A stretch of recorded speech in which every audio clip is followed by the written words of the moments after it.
This video pops up on my YouTube feed and it says goblins that win fast. Well, ever since Foundations came out, I've been trying to put together a goblin tribal deck, a goblin typal deck that can win. And I'm thinking, okay, let's check this out. So the channel's called the Splinter Twins. And the guy on the channel says this deck was winning 71% of the time. It's maybe gone down to 65%, but still, if you watched my recent video about the winningest deck in Standard, according to untapped.gg stats, the Mardu Aggro deck, that won 65% of the time. So I'm like, okay, winning goblins. Let's test this out. And that's what we're going to do today. Okay.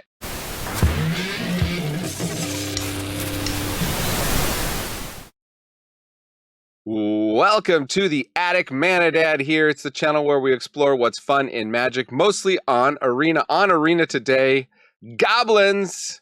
It's Tuesday, Typal Tuesday as we call it, where we play the best creature types in Magic, and Goblins are among the best. We got some good stuff here, new from Foundations, or reprinting into Standard from Foundations. So let's check it out and check out the tech that the Splinter Twins have put together. I'll leave a link to their video in the description if you want to see their deck tech, but let's do my version of this deck tech. And of course, stick around to the end of the video and we'll find out if it really has that 65% win rate that they're claiming, at least when played by yours truly. So, Cacophony Scamp, this is a one-drop goblin that when it dies, it's going to deal damage, and you can make it die if it hits your opponent. So this is definitely a 4 of in any goblin deck. That's unquestionable. Now, Exuberant Fuseling is different, though.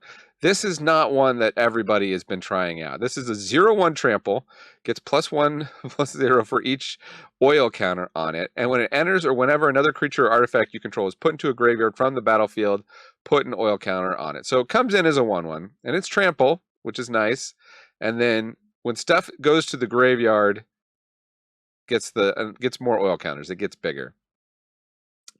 Interesting. It's going to grow over the game, but it's a little bit slow compared to where things are in Standard right now with the haste and all that stuff. No Frenzied Goblin here. We just got sorry, we do have Frenzied Goblin. No, what's the one that haste goblin that sacrifices? You guys know. Raging Goblin. Is that what it is? Fanatical Firebrand. Haste, tap, sacrifice. Not running this. This deck does not have a ton of interaction.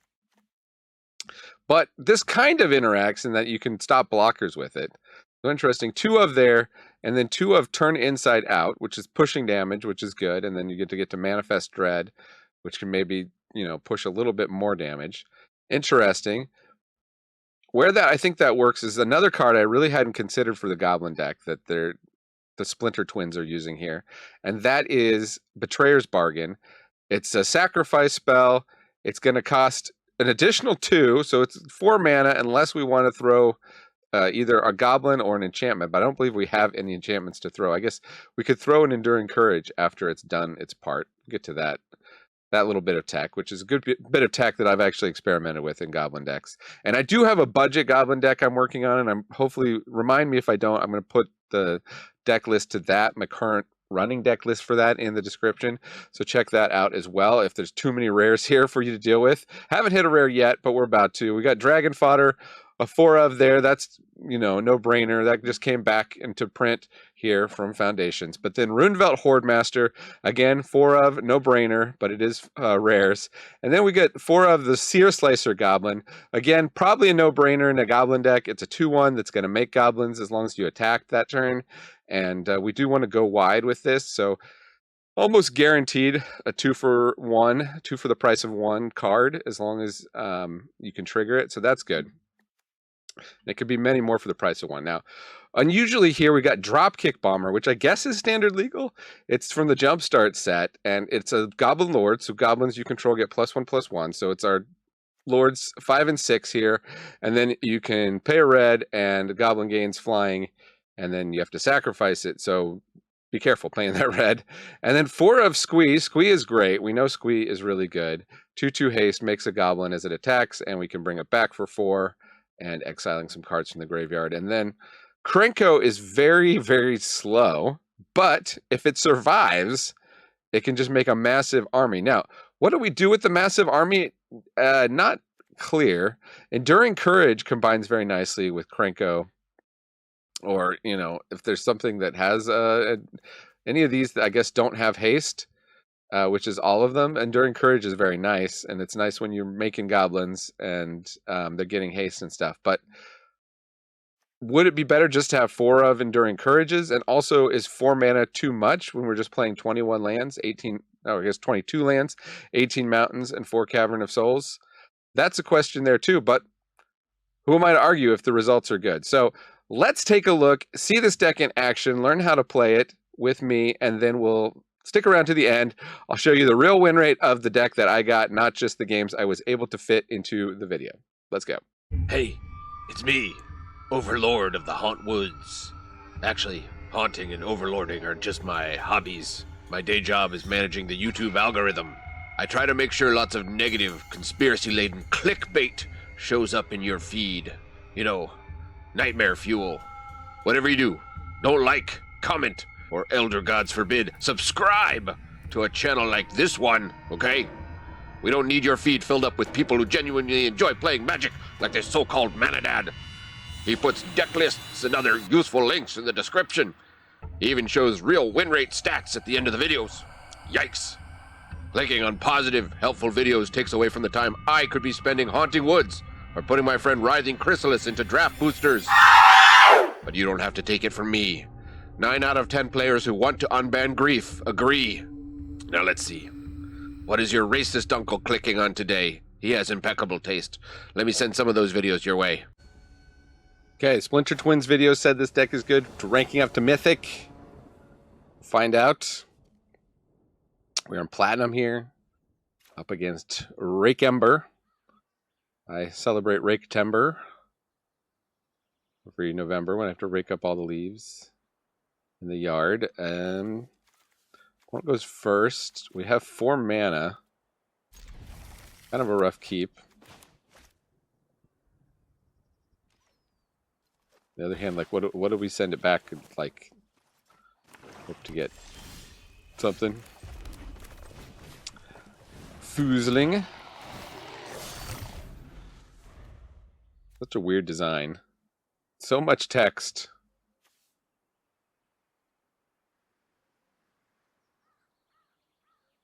And opponent. There's a Mudflat Village.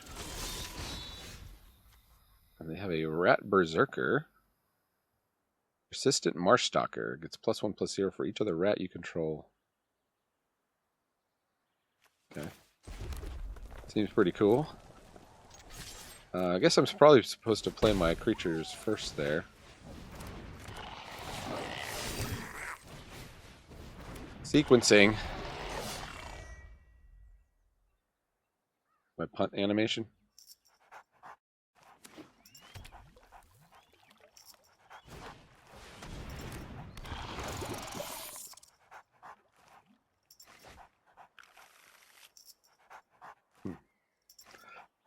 Doesn't seem to be working.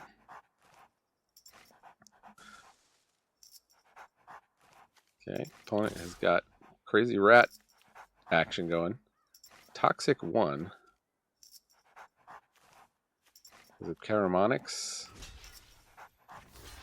I mean, I don't know. Maybe that was...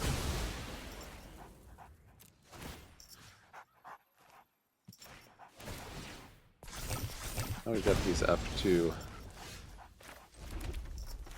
2 1s.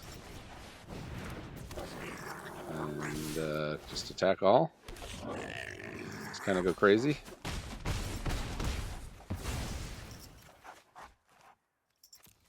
Now they're 3 1s.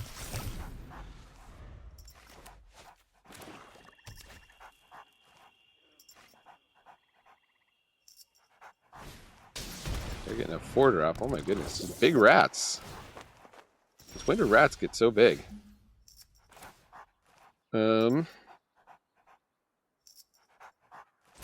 Guess we'll just Krenko.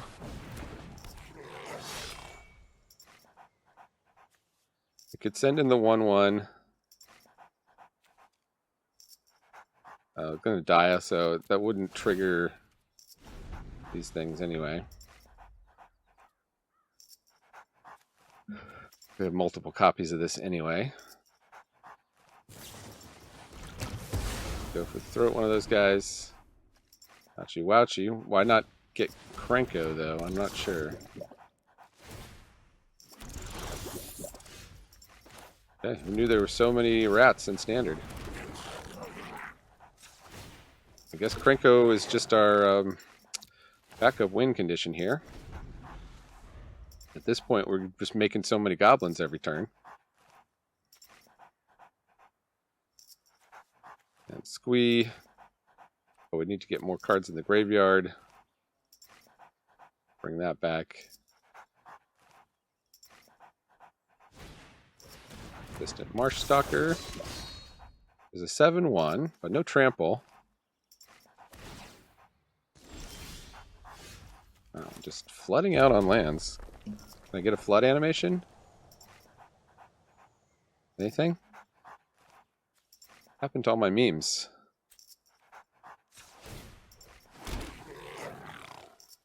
Alright, so they have 5 creatures I could get through for 3 damage.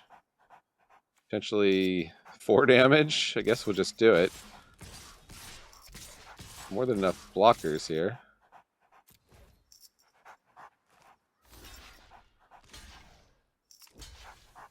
Oh, they can't even block with the Tangled Colony, so yeah. Alright, 2 for 5 damage. Holy snipes, what just happened?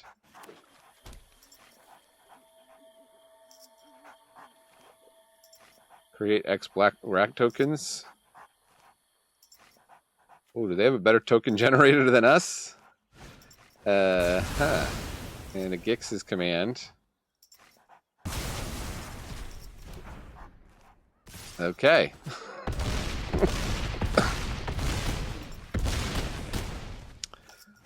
Well, my advice is don't play against rats with this deck. Playing some Goblinos in Standard. Really want to find a Goblin deck that works nicely.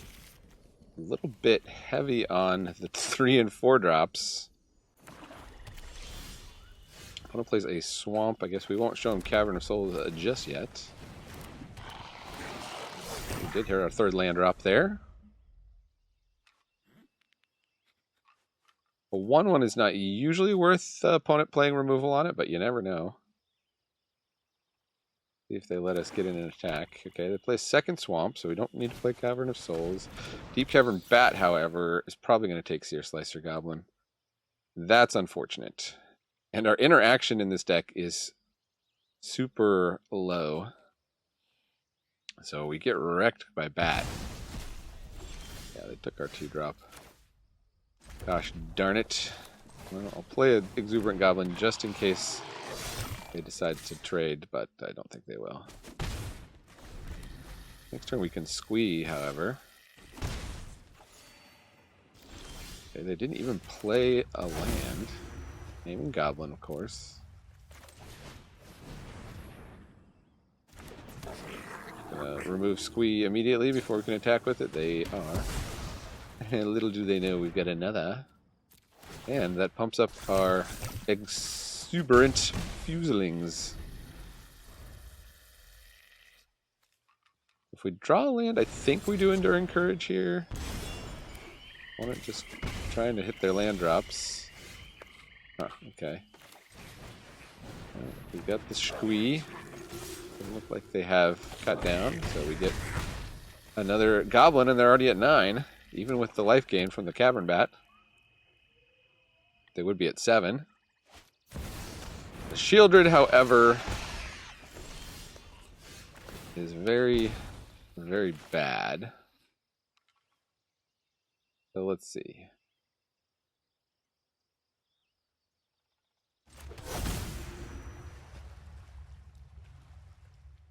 Naming Goblin. If we do a Dropkick Bomber, and please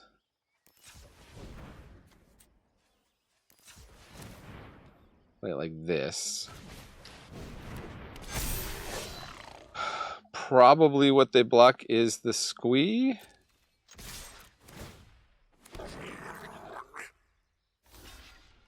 No. And we still got enough. Go Magic Goblins! Playing some Goblins. Again, only 2 drops and opponent is going first, but we're just going to have to see if that will do it. Yeah, well, sometimes nothing can be a real cool hand. Take the fodder. Ooh, okay, we hit a 1-drop. Lord knows what we drew.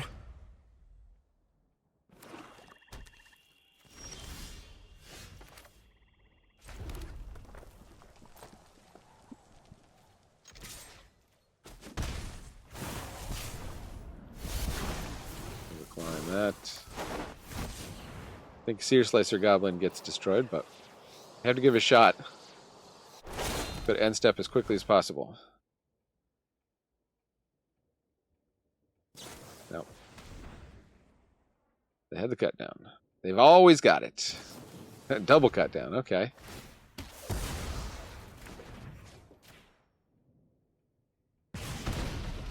Question is, do we even want to draw land? If we draw a land, we can double spell next turn, and we get 1 land closer to Krenko. So I think a mountain off the top would be good. But double cut down opponent hand is rough, for sure. And the Liliana of the Veil makes us discard Krenko. No. Nobody knows Dominaria Does not make us like discard. Me. So whatever we play, we can make a sacrifice. Possibly a bad play. We should have just played one of these. Archfiend of the Dross, and we're going to lose life from it.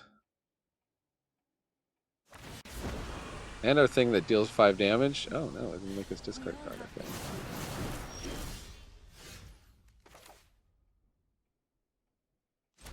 Well, this actually works pretty well.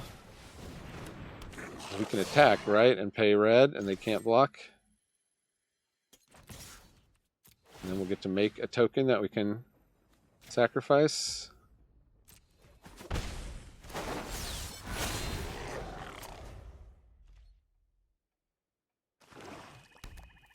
And maybe if we get lucky with the Hordemaster.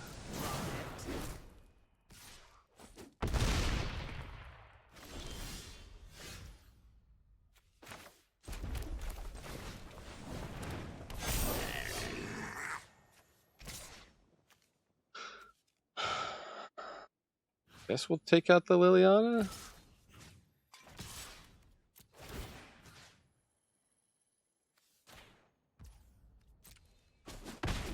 Okay.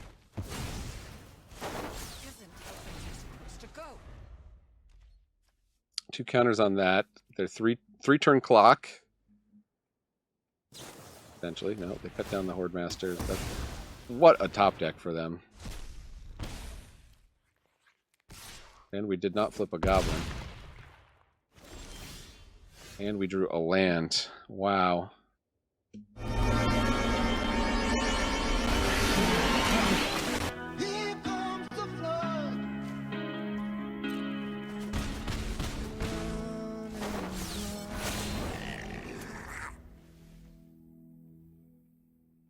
I guess, had we not thrown away the drop kick bomber and then somehow it had survived, we could gain flying and stop the Archfiend. But now, as it is, we're just dead to it. Let's see, actually, they aren't attacking.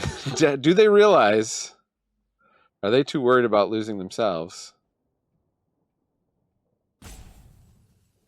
Frank Lapides, inventor of the Cyclopedias.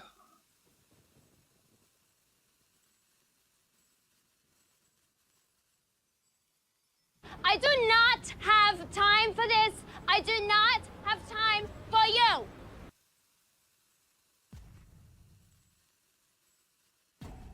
Look, if you keep it back to block, it doesn't even work because I have the Frenzy Goblin. But what are you doing, Franklopedes? Are they just trying to force me to concede? Just attack. What is going on? You know what a hurry we're in! Salty didn't like it much. I don't suppose you could have split things up. Salty? Do it! Salty, I am only waiting around to kill you.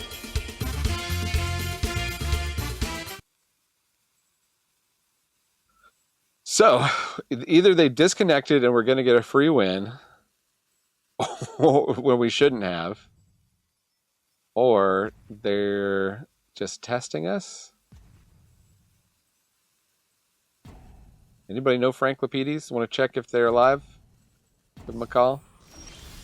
Wow. Wow. Well, we flooded out.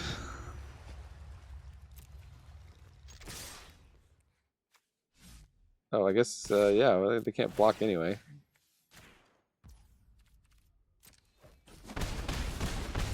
We still are going to lose. Oh, no, they lose from the oil counters. What just happened? What just happened? Guess maybe I'll try to play like 10 games with this deck. Just to give it a fair shake. Games go fast. 2 land, but opponents go first.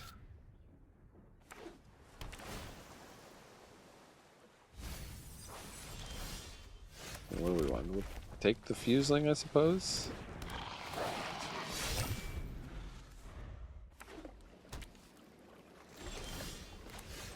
Okay, well, this looks like the kind of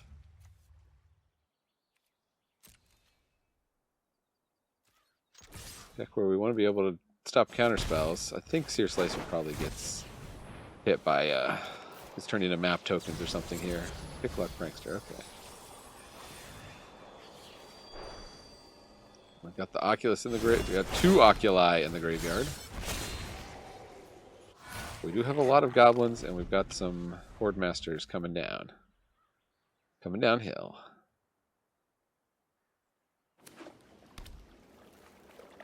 Floodform Verge. Okay. So they pick luck, but they don't have any way to reanimate the things, and that's probably the ball game here. They might be able to kill one of these guys. Nope.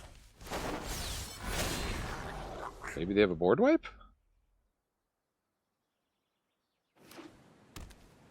They wiped the board. We still have a lot of Hottie Gin. I would have liked to hit a land there, but we're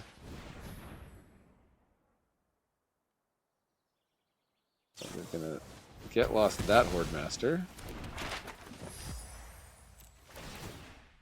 Makes the Fuseling bigger. And we hit another Fuseling. And we'll play it. And any reason not to attack? They probably block what? The Searslicer Goblin? That's fine. Good luck with the Fuseling. Interesting. Okay. We go to 3. Get a number of triggers. Do we sacrifice Cacophony Scamp? That we could take him to 1. Decline. Alright, well, they scooped anyway. I guess they weren't going to be able to win next round. Got my red quest done handily. Up against Kato. But he doesn't know how to spell camel toe. Why would they anyway? I'm going to keep this. Yeah, well, sometimes nothing can be a real cool hand. Do not hit a 1-drop. I wonder if we can race here. This is the Aura's deck. This is the deck of Standard. just gonna hold up protection and let them do so. Okay, well, next turn probably Squee and then Rundvelt Searslicer the next turn. Ethereal Armor. This is some big guys. Just attack with them, opponent. Yeah, there we go. No blocks. Take 5.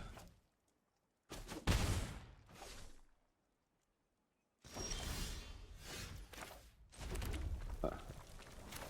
Yeah, still stay mana efficient here. Seems like they might have some instant spell, but I think it's just a protection spell. Protect their big guys. Alright. Now we could be dead. Enough ethereal armors.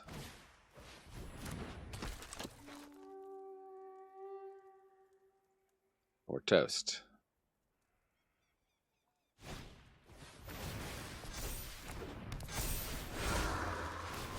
Also, okay. That's 10, but that's not lethal.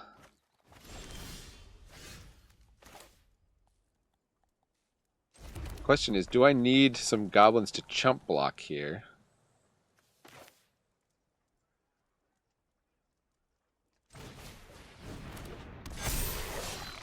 I guess I have them with the Searslicer. I also have them with the dragon fodder, but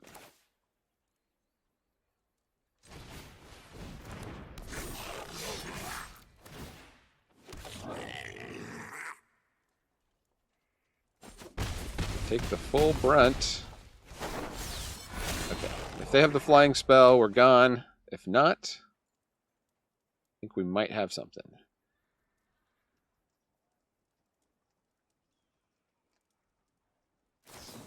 They have the flying spell. Okay. Well, there's only so much you can do when they're on the play and you don't have a 1-drop. Okay. And the goblins, I guess we'll keep. Finally got a turn inside out. See how that works. We weren't fusing. Oh, good. Okay. Dragon fodder is better for 2.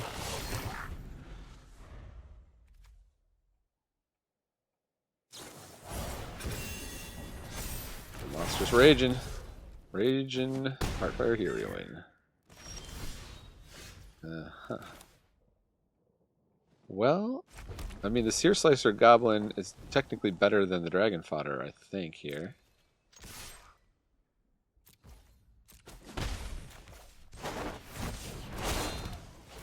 We get a 2-1 and a 1-1 instead of 2 1-1s. Heartfire number 2.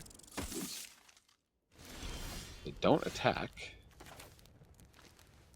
Very, very interesting.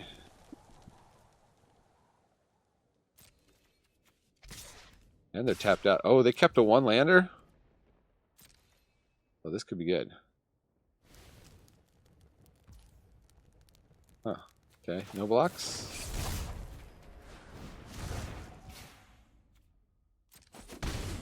Take 5, and I'll make 3 goblins.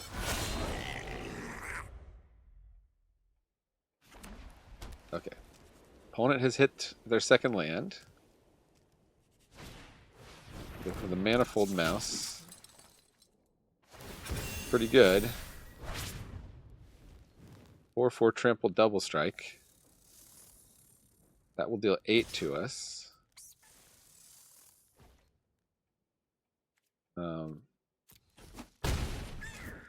So unless we can remove the Manifold Mouse, I think we're toast here.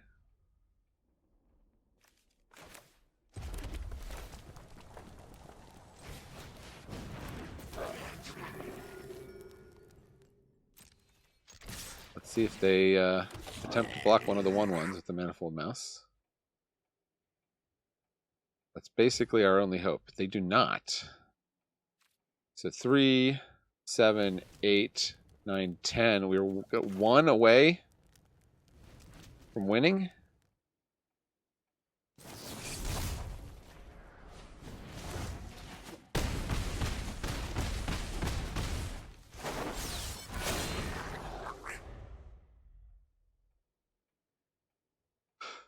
All right.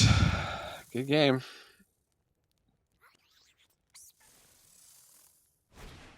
If only they had blocked the Manifold Mouse. Well, okay. You've got it, opponent.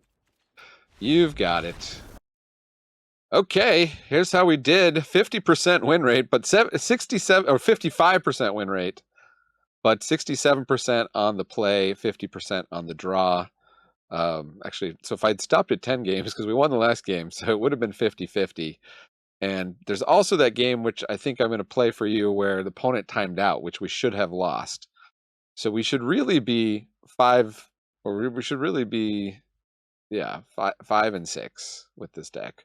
But it does play fast, 40 minutes. Very good against the mono black decks. Very bad against the mono red decks. I think it needs a little more interaction versus mono red in the current meta. That's my analysis after playing 10 games with it. The Krenko was really nice in exactly one game. Otherwise, it was hard to cast. We never got to get Enduring Courage happening. I think those are like more pie in the sky. You're probably just better off with playset of Dropkick Bombers, because we were having no problem getting kind of a wide board. And then I don't know about the turn inside outs. Those never really paid off for me. I think just if you did some bolts, Burst Lightning, then, if you do get to 5 mana, then you can deal 4 to face, which is a lot like a turn inside out. And if not, then you've got it to take out those little mice before they just start running away with the game. Other than that, yeah, I mean, the first 5 games we were at about 60% win rate, but that's only because of that game where we really should have lost to the Archfiend of the Dross. The opponent had us, and then they just timed out. So that's my analysis. Thanks for joining me in the attic. I've been ManaDad, reminding you Magic is a game so fun, even dads can enjoy it. Adios.